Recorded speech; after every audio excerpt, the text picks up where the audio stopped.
ને મારી ઉગતી રે આશા, સંધ્યા ઢળે ને મને મળતી નિરાશા, રાત દિવસ હું તો જોઉં તારી વાટ, મારી ઝૂંપડીએ આવો મારા રામ, મનનો મોરલિયો રટે તારું નામ,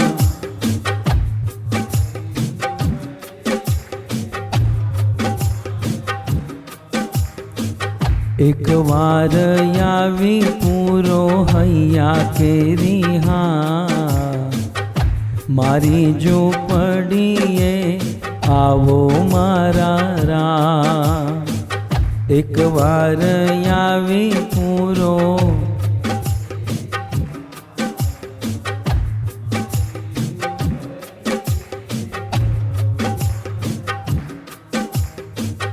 એક વાર વાલા તારી ઝાંખી જો થાય, ગાઈએ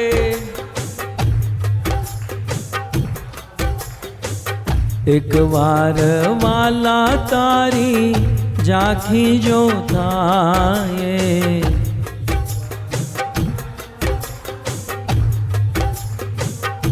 આંસુના બિંદુથી દોઉં તારા પાયે, માંગુ સદા તારા ચરણોમાં વાસ, મારી ઝૂંપડીએ આવો મારા રામ, મનનો મોરલિયો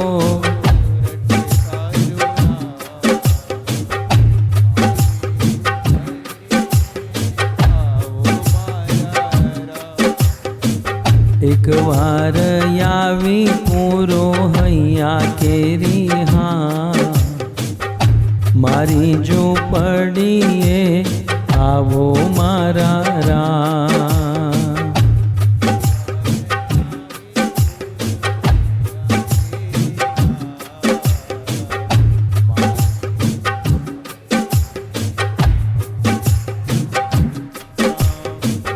મનનો મોરલિયો રટે તારું નામ, મારી ઝૂંપડીએ આવો મારા રામ, મનનો મોરલિયો રટે તારું નામ, મારી ઝૂંપડીએ આવો મારા રામ, આરે યાકડીએ મને ઓછું દેખાય છે, અરે આખડીએ મને ઓછું દેખાય છે, આરે યાકડીએ મને ઓછું દેખાય છે, અરે આખડીએ મને ઓછું દેખાય છે, દર્શન વિના મારું મનડું મૂંઝાય છે,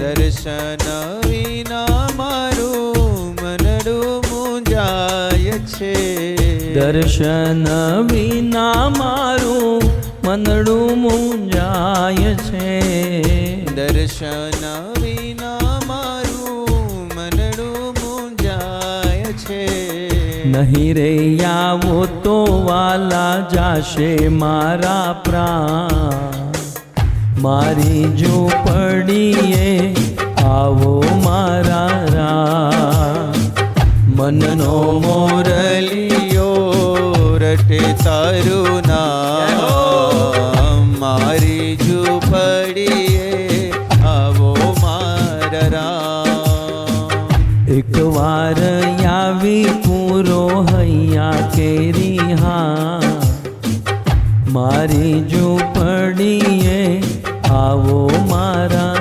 રામ, એક વાર આવી પૂરો અહીંયા કેરી હા,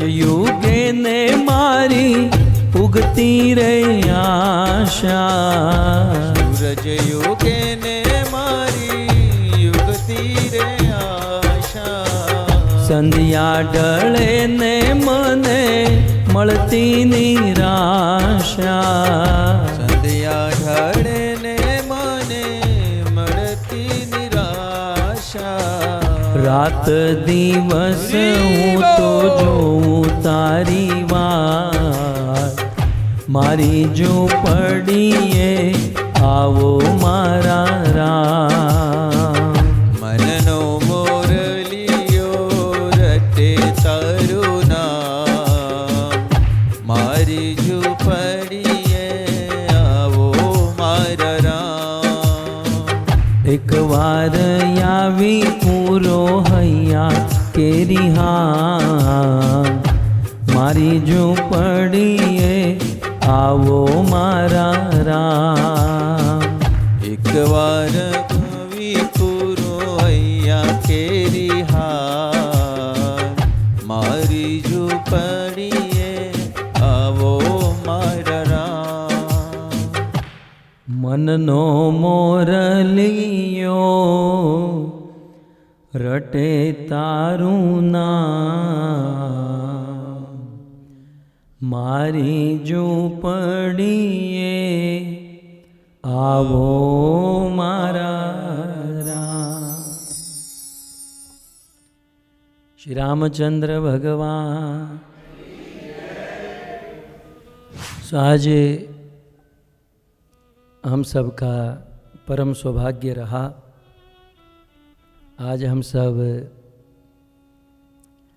माल्यवंत के स्थान पर गए, जहाँ पर भगवान रामचंद्र लक्ष्मण जी के साथ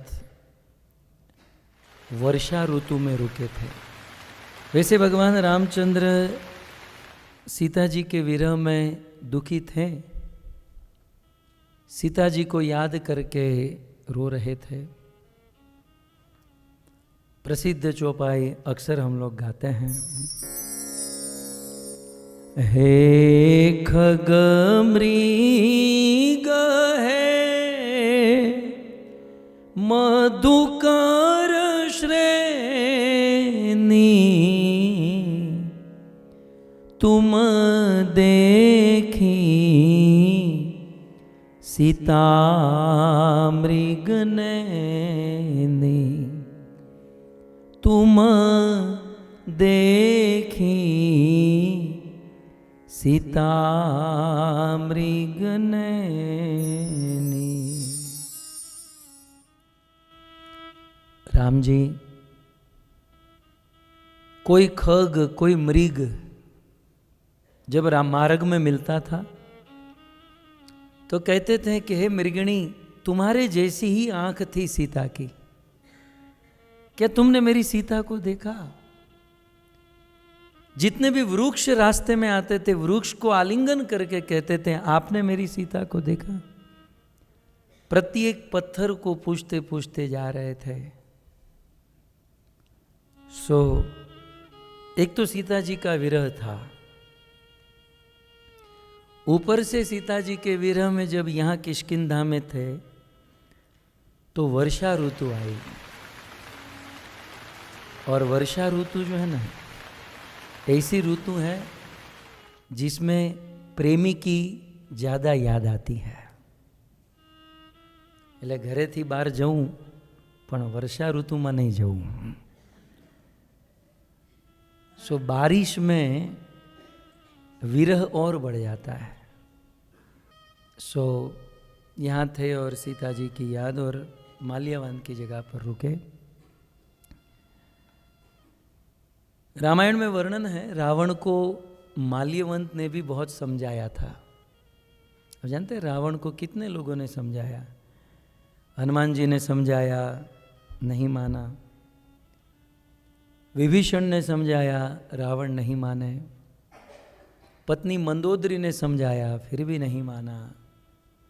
अंगद जी ने समझाया, नहीं माना। माल्यवंत ने समझाया, नहीं माना। फिर गोस्वामी तुलसीदास जी को लिखना पड़ा कि मूर्ख हृदय न चेत, जो गुरु मिले बिरंची समान। आदमी यदि मूर्ख हो ना, तो उसे समझाने के लिए अच्छा वक्ता छोड़ो, साक्षात ब्रह्मा भी आ जाए तो वह नहीं समझेगा। जैसे सूखी हुई डाली पर अमृत की वर्षा हो जाए तो वहां फूल नहीं उग सकता। मूर्खों को समझाने के लिए ब्रह्मा भी आ जाए तो वो कभी नहीं समझेंगे। इसलिए मूर्खों पर टाइम वेस्ट करना ये हमारी ही मूर्खता हो जाएगी, समझ रहे?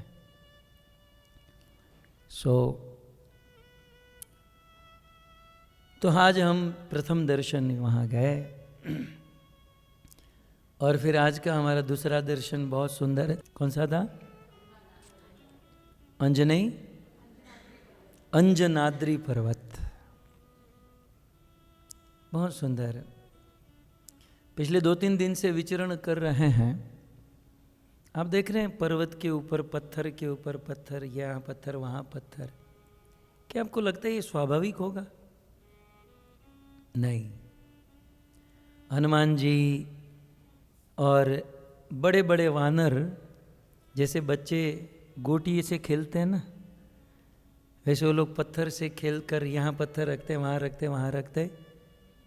इसलिए हम देखते हैं इतनी बड़ी टोच पर भी पत्थर के ऊपर पत्थर है।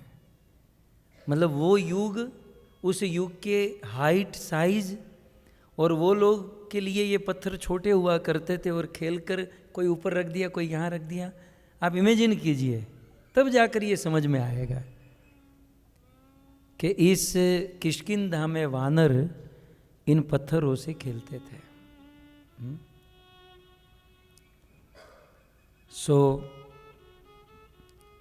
अंजनाद्री पर्वत, अंजनाद्री श्री हनुमान जी का जन्म स्थान।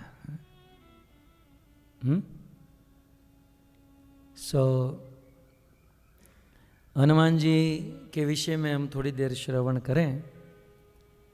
हनुमान जी भक्तों में अग्रगण्य है।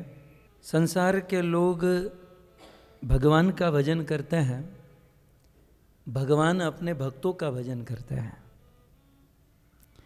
सो भगवान हनुमान जी का भजन करते हैं। भारत में ऐसा कोई नहीं होगा जो हनुमान जी को जानता ना हो। हनुमान जी की हमारे जीवन में आवश्यकता कितनी है? ये गोल्ड, डायमंड, ये सब अच्छी बात है, लेकिन आवश्यकता नहीं है।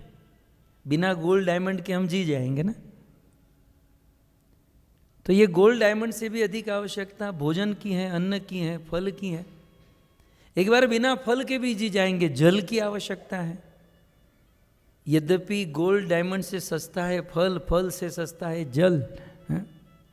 लेकिन सस्ता होकर भी आवश्यक ज़्यादा है। और जल से भी आवश्यक है पवन, हवा। हवा यदि बढ़ जाए तो हरिकेन, घट जाए तो कोरोना। यदि बढ़ गई हवा, पवन बढ़ गया, तब तो गांव के गांव को उजाड़ देगा। यदि घट गया तो कोविड में ऑक्सीजन लेवल जो कम हो जाते थे।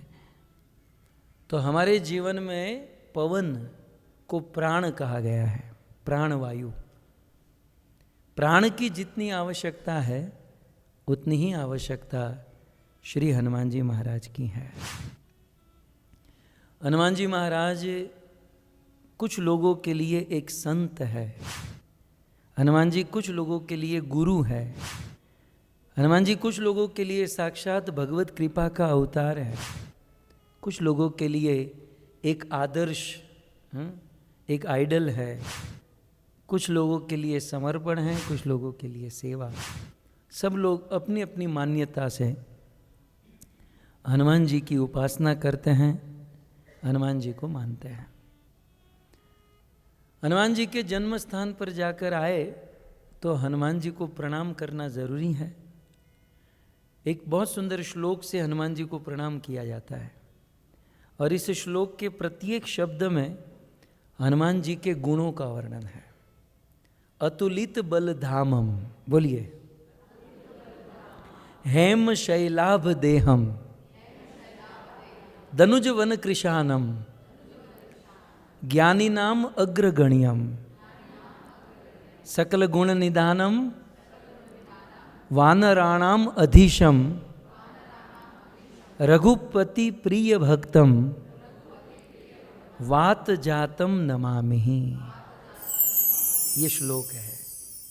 वात जातम, वायु से जिसका जन्म हुआ उस हनुमान को हम नमामि, नमस्कार करते हैं।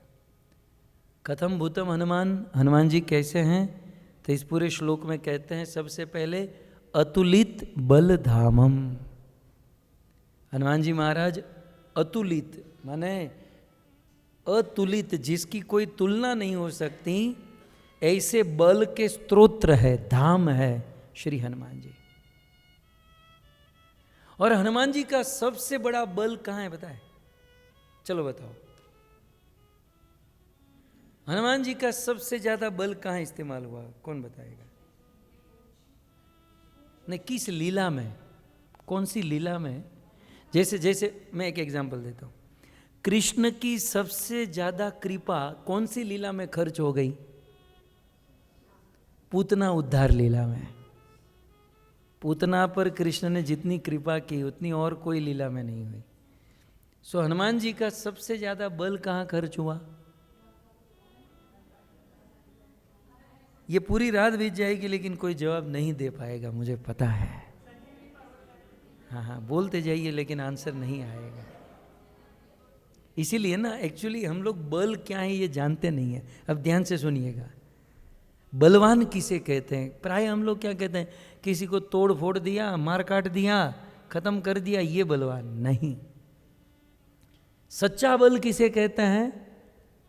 समर्थ होकर भी, कैपेसिटी है, आप समर्थ हो, लेकिन फिर भी स्वामी की आज्ञा है, ऊपर की आज्ञा है, समर्थ होकर भी अपने मन को रोक लेना, ये सबसे बड़ा बल है।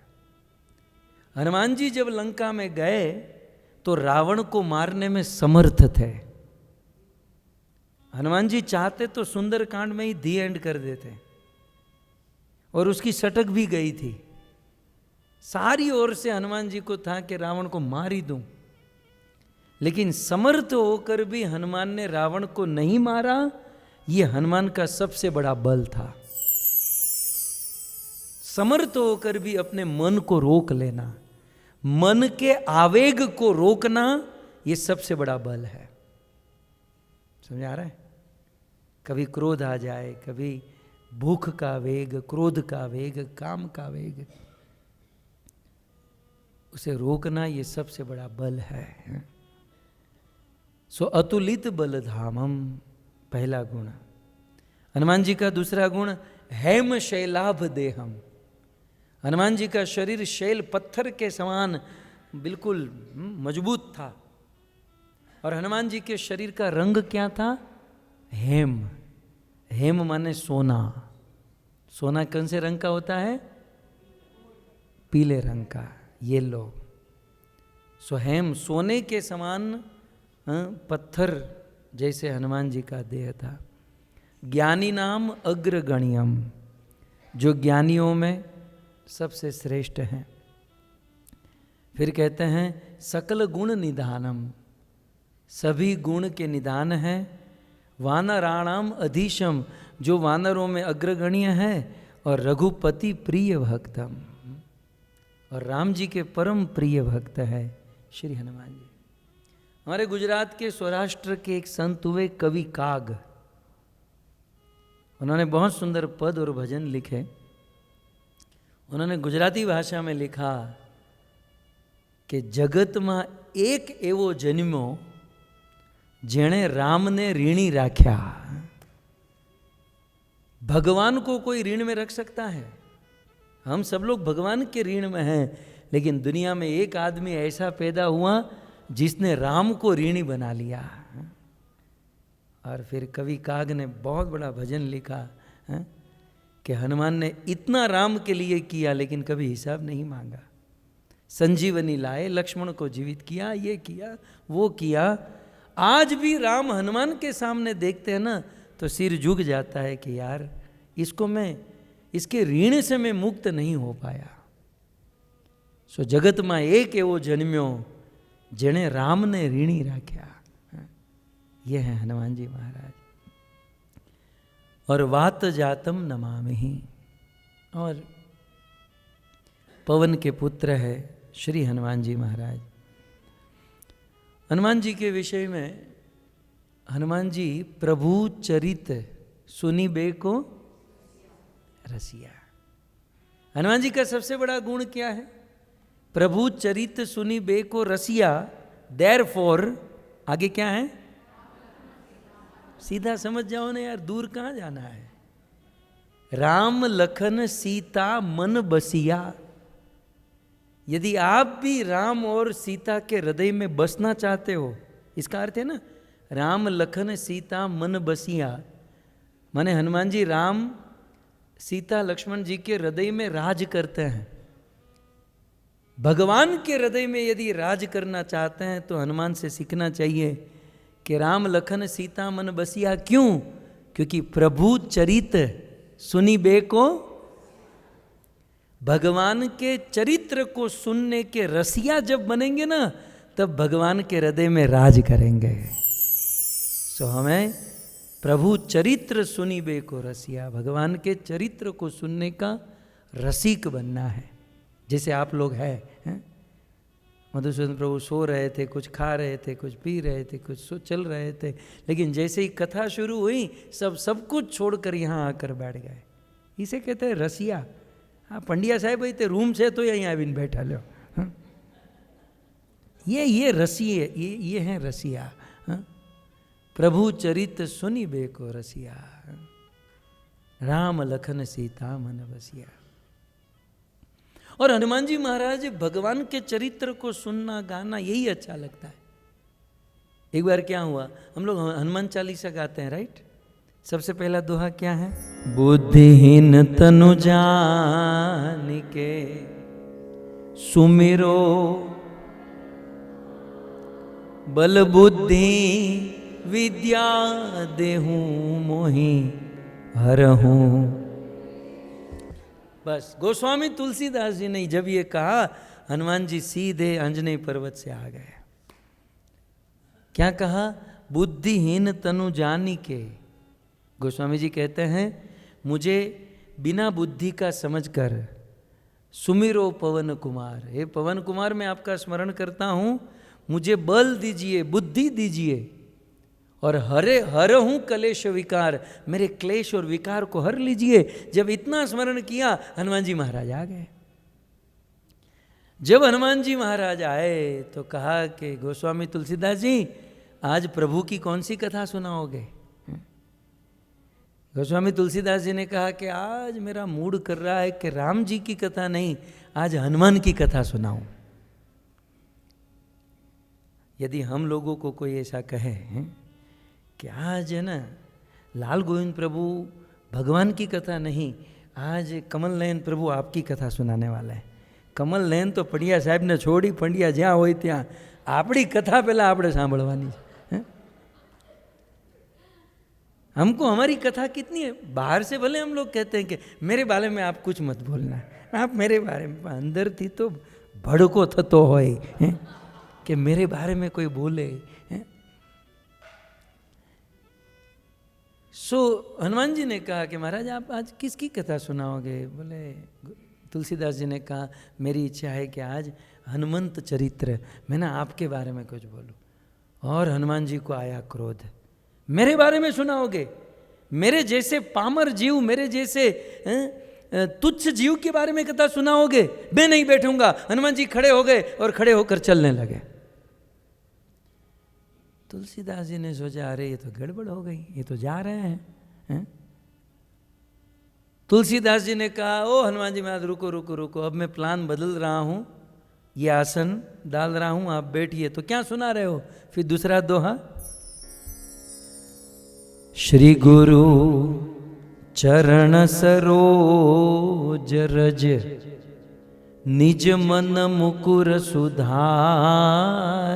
और बरनऊ, कौन सा?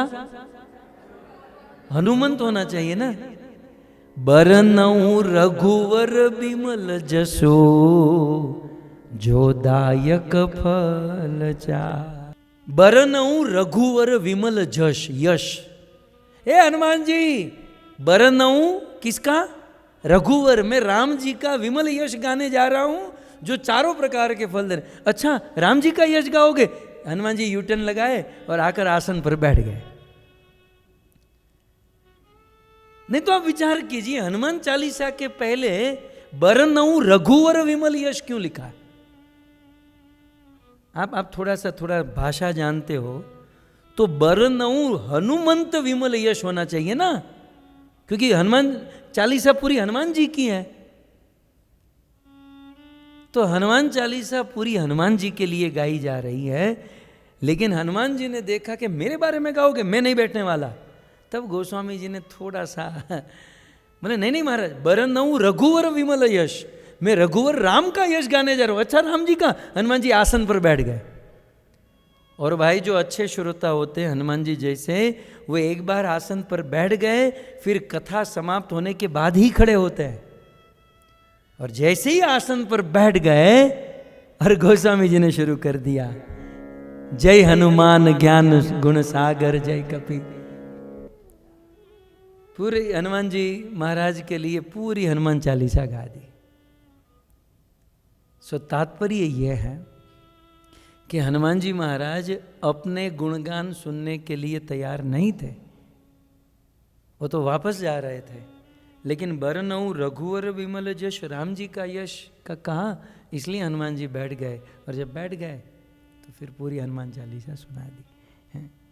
सही, इस प्रकार से हनुमान जी महाराज का राम के प्रति परम प्रेम है, और वे राम के यश को सुनना चाहते हैं।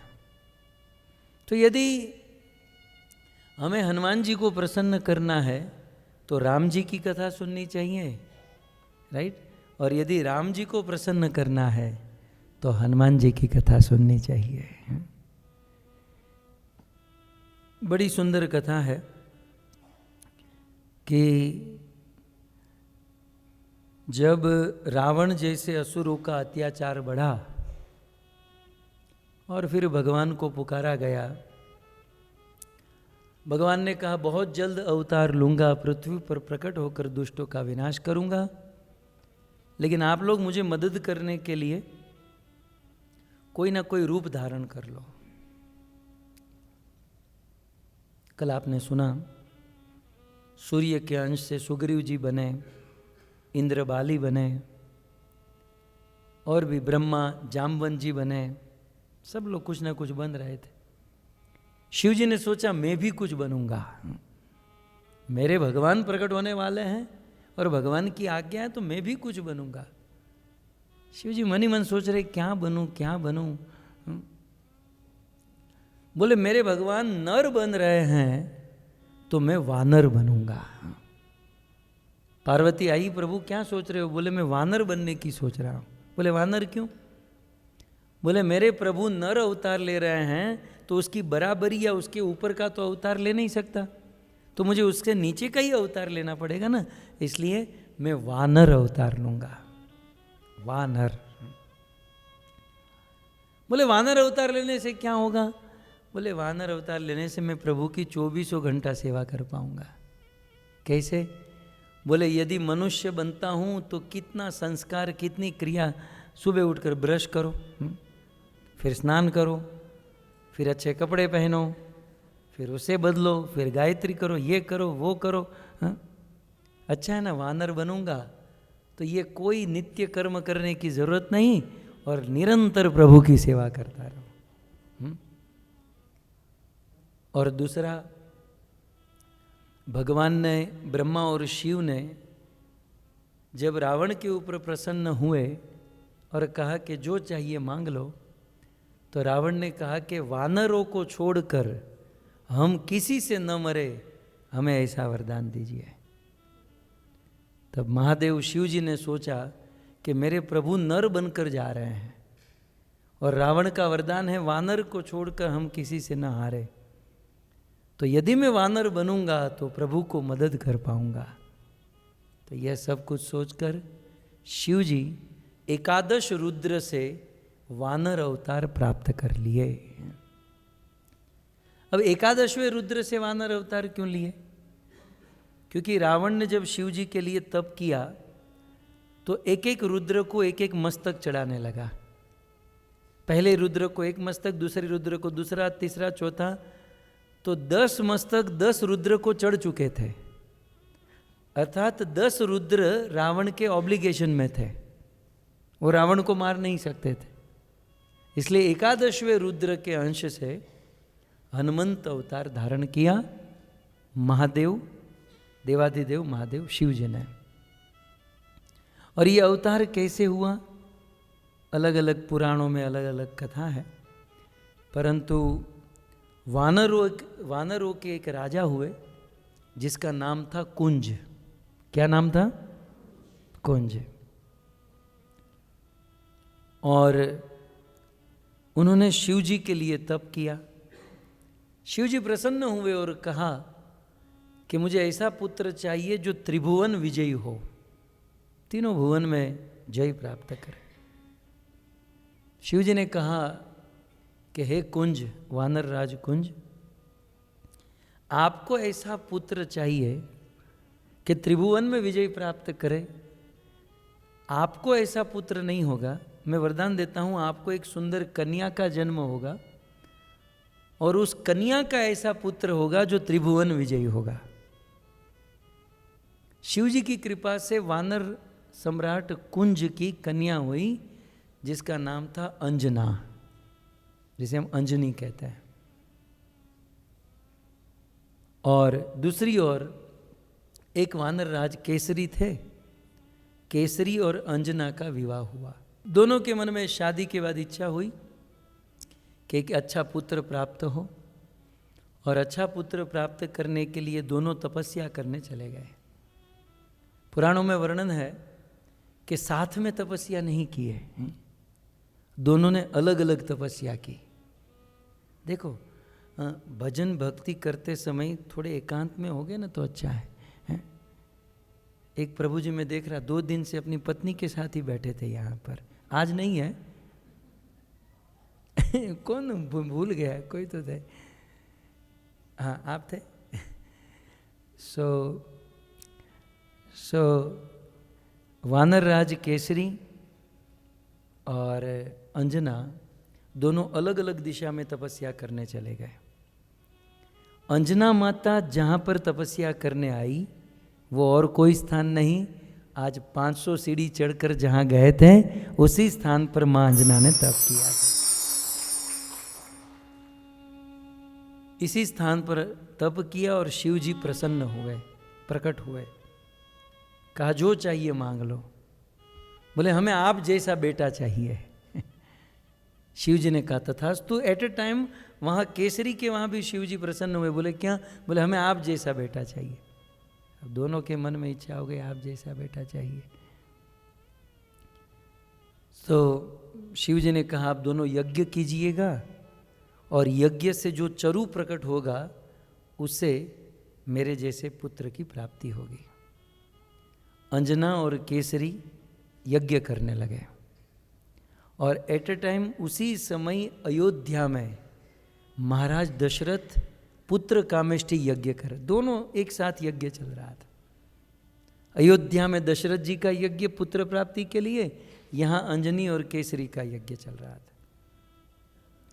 अब वहाँ पर पुत्र कामेष्टि श्रृंगी ऋषि वशिष्ठ बुलावा, पुत्र काम शुभ यज्ञ करावा, भगति सहित मुनि आहुति दीनी, प्रकटे अग्नि चरु कर लीनी।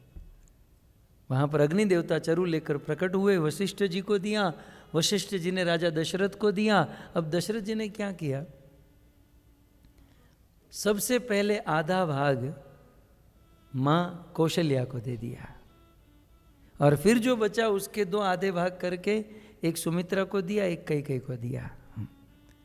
कौशल्या अपने कमरे में चली गई, सुमित्रा अपने कमरे में चली गई, लेकिन कई हाथ में लेकर क्रोध करने लगी कि वैसे तो राजा कहते मैं तुमसे बहुत प्रेम करता हूँ, तुम मेरे से प्राण प्यारी हो, ये फलाना ढिमका, और जब ये चरु देने की बात आई तो सबसे लास्ट में मुझे दिया।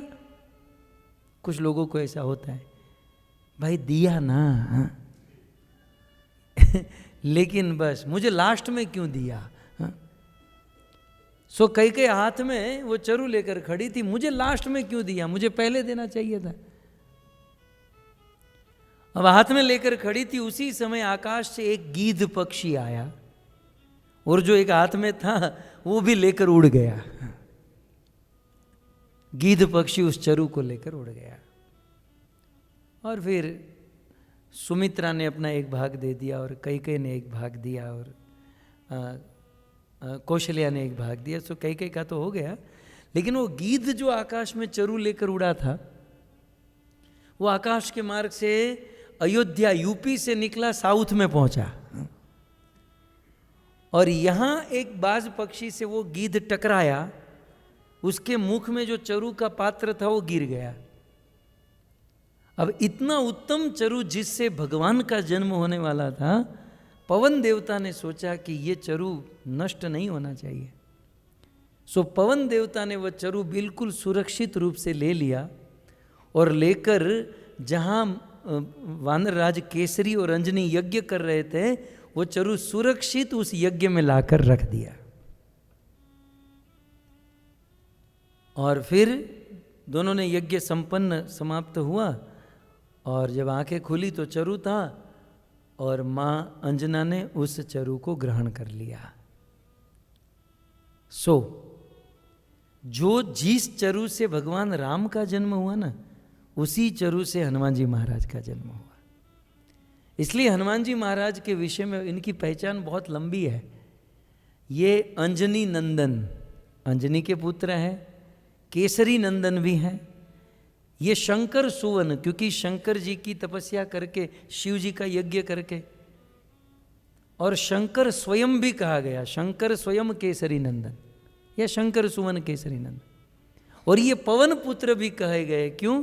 क्योंकि वह चरु पवन देवता लेकर आए थे, राइट। सो पवन देवता वह चरु लेकर आए। सो पवन देवता के, पवन के मतलब हनुमान जी महाराज के जन्म में बहुत लोगों का हाथ था।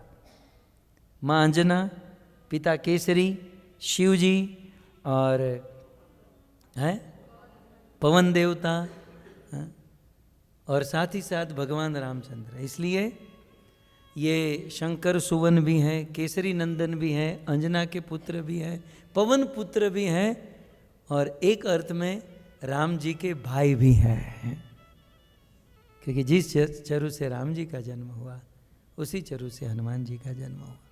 तो इस प्रकार से आज हम वो दिव्य स्थली पर जाकर आए जहाँ पर माँ अंजना ने तप किया था और जहाँ पर श्री हनुमान जी महाराज का प्राकट्य हुआ था, संक्षिप्त में। और फिर इसके बाद हमने वहाँ प्रसाद पाया और प्रसाद पाकर पंपा सरोवर गए, जहाँ पर माँ शबरी रहा करती थी। शबरी जो पूर्व जन्म में ऐसा वर्णन है कि माँ शबरी का पूर्व जन्म गंधर्वराज चित्रकवच की कन्या थी। गंधर्वराज चित्रकवच की कन्या थी और उनका विवाह वितिहोत्र ऋषि के साथ हुआ। धीरे धीरे गृहस्थ जीवन आगे चला, लेकिन एक दिन इस चित्रकवच की जो कन्या थी, इसका मन किसी शिकारी पर आ गया। तो एक दिन शिकारी के साथ एकांत में बैठी थी, तो वितिहोत्र ने उसे श्राप दे दिया कि तुम पृथ्वी में रहने वाले जीवों की तरह आचरण कर रही हो, मैं तुम्हें श्राप देता हूँ कि तुम चतुर्थ योनि में, आदिवासी योनि में जन्म लो। जब श्राप मिला तब ये कन्या दोनों हाथ जोड़कर उनके चरणों में गिर गई, मेरे से गलती हो गई, क्षमा करो, अब मैं गलती नहीं करूँगी। तो श्राप तो तुम्हें मिला है, पृथ्वी पर तो जाना पड़ेगा, लेकिन मैं वरदान देता हूं, स्वयं राम और लक्ष्मण आएंगे, तुम्हें जब दर्शन देंगे तुम्हारी मुक्ति हो जाएगी। ये पुराणों में वर्णन है। और फिर इनका दूसरा जन्म शबरी के रूप में हुआ। मुझे रामायण के दो पात्र याद करने दीजिए कि ये दो पात्र ऐसे हैं जिसके नाम आज तक दुनिया में कोई नहीं जानता। एक केवट और दूसरी शबरी। रामायण शतकोटि अपारा, करोड़ों रामायण लिखी गई, लेकिन किसी भी रामायण में न केवट का नाम कहीं उद्घृत हुआ, न शबरी का नाम उद्घृत हुआ, जबकि ये दोनों भगवान के परम शुद्ध भक्त थे। इससे शिक्षा ये मिलती है, यदि हरि भजन करना चाहते हो ना, सच्ची भक्ति करना चाहते हो ना, तो अपनी प्रोफाइल लो रखिए। लो प्रोफाइल, काम बढ़े। बड़ी प्रोफाइल के चक्कर में जाएंगे, हो सकता है बड़ी प्रोफाइल हो जाएगी, काम बड़े नहीं कर पाएंगे। इसी बात को चैतन्य महाप्रभु ने कहा, अमानीन मान देन त्रिनादपि शुनि चेन, तरोरिव सहिष्णुना अमानीन मान देन कीर्तनीय सदा हरि। सदा हरि कीर्तन करना चाहते हो ना, भक्ति की बाजी को लॉन्ग टर्म्स तक चलाना चाहते हो, तो त्रिनादपि शुनि चैन। शबरी और केवट, शबरी इनका नाम नहीं था, शबर कुल में जन्म हुआ, इसलिए इनको शबरी कहते थे, राइट। और आदिवासी भिलनी के वहाँ रहती थी, थोड़ी सी बड़ी हुई तो उनका विवाह तय हो गया। अब दूसरे दिन बारात आने वाली थी, अगले दिन देखा कि बहुत सारे भेड़ बकरे उनके घर पर लाकर बांधे रखे हैं। तो शबरी ने अपनी माँ से कहा, माँ इतने सारे भेड़ बकरे आज क्यों? बोले कल बारात आने वाली हैं और हमारे वहाँ बारातियों का स्वागत मांस खिलाकर किया जाता है। बोले माँ मेरा विवाह और इसमें इतने सारे भेड़ बकरे, इतनी जान ली जाएगी, हैं? ये ठीक नहीं है। रात भर शबरी सोचती रही, बोले मेरा विवाह होगा तो ये बकरे कटेंगे ना। रातों रात शबरी अपना घर छोड़कर भाग गई और जाते जाते भेड़ बकरों को छोड़ती गई। संतों ने ऐसा कहा कि वह निर्दोष जीव, अबूध जो बोल नहीं पाते हैं, वो समझ चुके थे कि कल हम कटने वाले हैं, लेकिन उस अबूध अबोल जो बोल नहीं पाते ऐसे जीव को शबरी छोड़कर इतना सेक्रीफाइस करके वन में गई। उन जीवों ने शबरी को आशीर्वाद दिया है कि तुमने हमारी जान बचाई है, हम तुम्हें आशीर्वाद देते हैं कि बहुत बड़ी गति तुम्हें प्राप्त होगी। इससे शिक्षा मिलती है कि जीवन में पशु पक्षियों की रक्षा करनी चाहिए, जीव जंतु की रक्षा करनी चाहिए। वे बोल नहीं सकते, लेकिन उनकी चेतना सदैव हमें आशीर्वाद आदि दे सकती है। शबरी वन में गई, घोर वन में चली गई, घोर वन में। और वन में शबरी ने क्या देखा? मतंग ऋषि का आश्रम। एक बहुत सुंदर ऋषि थे मतंग ऋषि, उसका आश्रम शबरी ने देखा। और मतंग ऋषि के आश्रम में शबरी की इच्छा थी कि मैं साधु संतों के साथ रहूं, लेकिन वो और कोई स्त्री थी नहीं। बोले ये लोग मुझे अपने साथ रखेंगे नहीं रखेंगे। शबरी उनकी सेवा करने लगी। बोले मैं क्या करूं जिससे मैं साधु संतों की संगति कर सकूं? भक्त एक बात कहें, संतों की संगति में जो सुख है ईश्वर भाई, वो सुख और कहीं नहीं है। यदि शब्द पर ध्यान रखो तो एक छोटा सा गाना मैं गाना चाहता हूं, हैं? ध्यान से सुनोगे? शब्द पर गौर फरमाइएगा। मिलती हैं प्रेमियों की संगत कभी कभी, गाइए। मिलती हैं प्रेमियों की संगत कभी कभी, चढ़ती हैं श्याम नाम की रंगत कभी कभी, चढ़ती है श्याम नाम की रंगत कभी कभी। फिर खो न जाए हम दुनिया की भीड़ में। 10 दिन के बाद ये डीसी, मैं मुंबई, आप यहाँ अहमदाबाद, सूरत, यूके, सब लोग अपने अपने जीवन में खो जाएंगे, कहते हैं। फिर खो न जाए हम दुनिया की भीड़ में, मिलती है पास आने की मोहलत कभी कभी,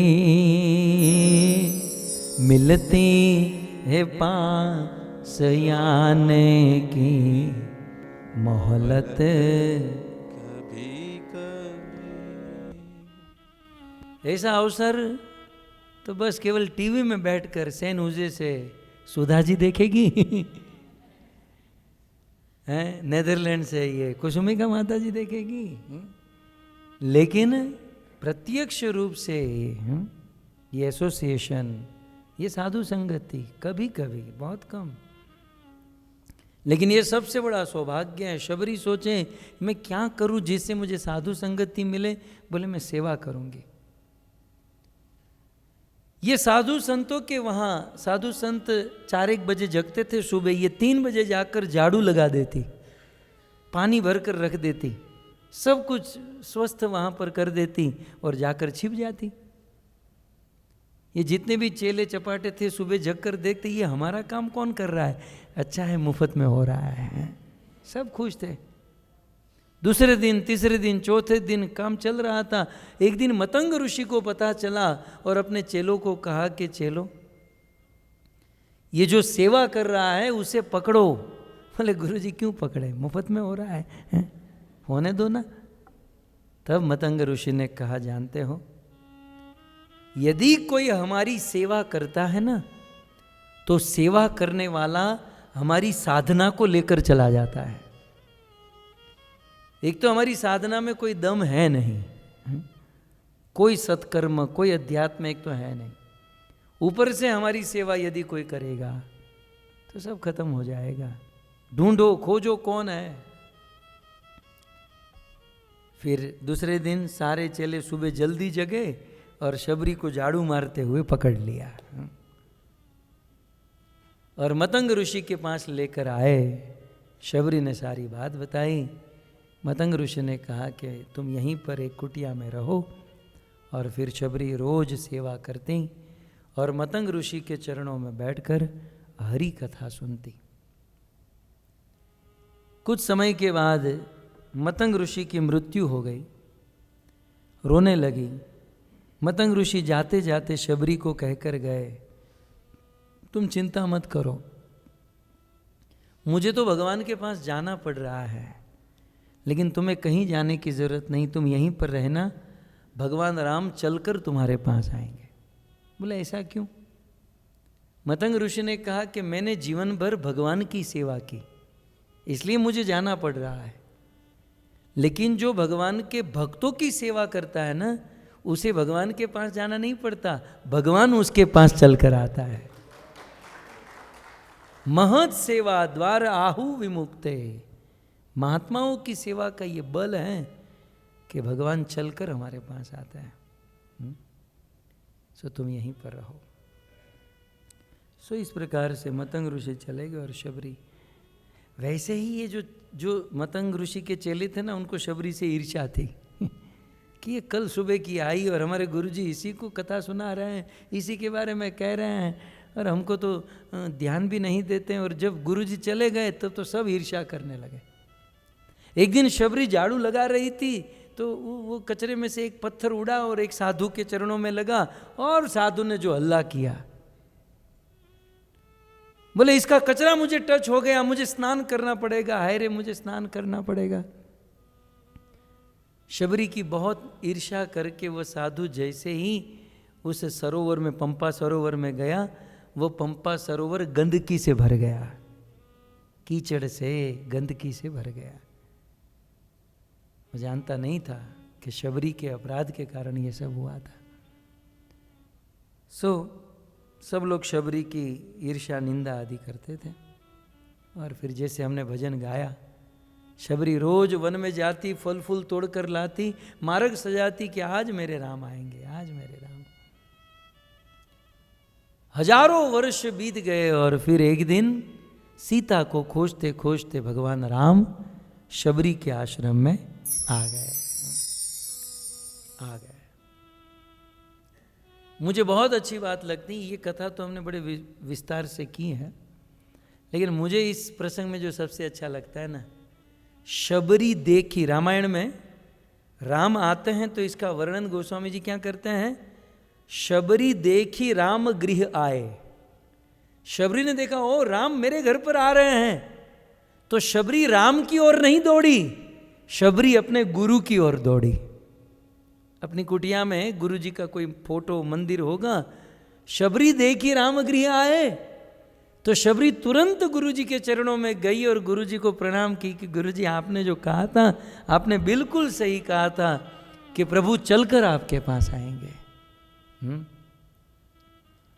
तो शबरी ने सबसे पहले राम को आते हुए देखकर गुरु को प्रणाम किया, राम जी का स्वागत किया। कथा आप सब जानते हैं। और वो जूठे बेर खिलाए, राम जी ने पाए।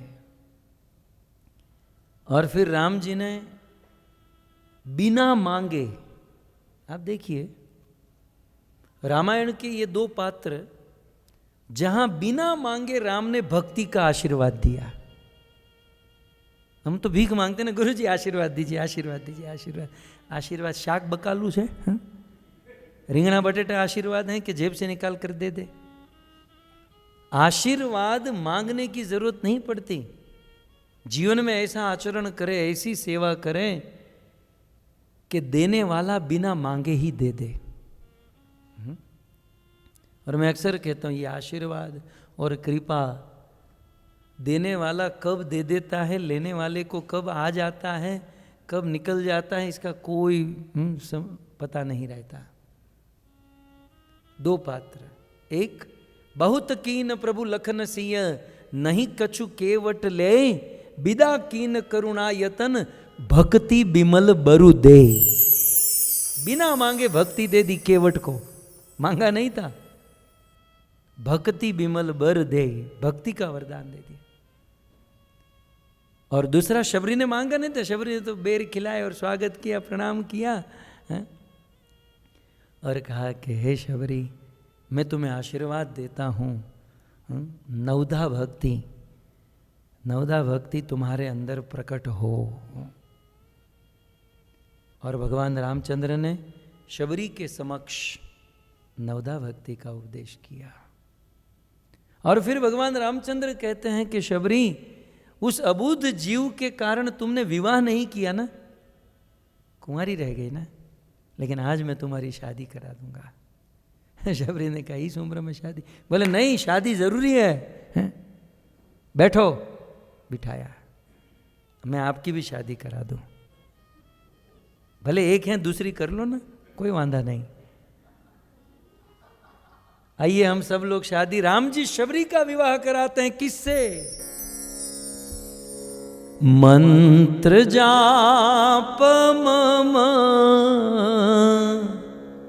दृढ़ विश्वासा, मंत्र जाप मम दृढ़ विश्वासा, पंचम भजन सोबेद प्रकाशा पंचम भजन सो वेद प्रकाशा। शबरी, मैं तुम्हारा विवाह राम नाम के साथ करा देता हूं, हरि नाम के साथ। विवाह का आधार किस पर होता है? विश्वास के ऊपर। आप समझ रहे हैं? विवाह में एक ही चीज मुख्य होती है और वो है दृढ़ विश्वास। मंत्र जाप मम दृढ़ विश्वास। भक्तों, ये अग्नि के फेरे, ये साक्षी, ये पेपर वर्क, ये सब बारीक बात है। विवाह में पत्नी को पति के ऊपर, पति को पत्नी के ऊपर दृढ़ विश्वास। और जिस दिन वो 1% भी विश्वास डगमगाया ना, आपका गृहस्थ जीवन बर्बाद हो जाएगा। इसलिए भक्ति करने वाले भी ध्यान रखें कि पत्नी या पति से जीवन में ऐसे आचरण न हो कि पति पत्नी का विश्वास डगमगा जाए। यदि विश्वास डगमगाया ना, तो जीवन से चैन चला जाएगा, सुख शांति चली जाएगी विश्वास के। कई बार कुछ लोग कहते हैं ना, मैं तो गलत नहीं हूं, वो मेरे पे विश्वास नहीं करता है, मैं क्या करूं? ऐसा कहते हैं। मैं तो गलत नहीं हूं ना, मैं तो परफेक्ट शुद्ध हूं ना। हाँ भाई, आप गलत नहीं हो, लेकिन और एक आपकी रिस्पॉन्सिबिलिटी है कि आप गलत नहीं हो, ये साबित करना पड़ेगा। आप अंदर से बिल्कुल चोखे हो, अंदर से क्लीन हो, इतने से काम नहीं चलेगा। जो आपका पार्टनर है उसको विश्वास दिलाना पड़ेगा। और जब वे विश्वास की नींव मजबूत होगी ना, जीवन में, गृहस्थ जीवन में आनंद ही आनंद होगा। सो राम जी कहते हैं कि अब ये दृढ़ विश्वास शबरी, मंत्र जाप, मंत्र के ऊपर दृढ़ विश्वास रखना। और ये 5वीं भक्ति। सो इस प्रकार से राम जी शबरी को नवदा भक्ति का उपदेश, आशीर्वाद देते हैं और फिर शबरी को मुक्ति प्रदान करते हैं। शबरी को अपना निज स्वरूप, निज धाम देकर भगवान राम पंपा सरोवर से किष्किंधा की ओर आगे बढ़ते हैं। तो इस प्रकार से हमने आज 2 स्थान की मुलाकात ली, हनुमान जी के जन्म स्थान और शबरी माता और माल्यवंत हैं। सब बहुत सुंदर रमणीय स्थान, सब कुछ आनंद आनंद है, खाना पीना रहना। ठीक है, यहीं पर समाप्ति करते हैं। हरे कृष्णा।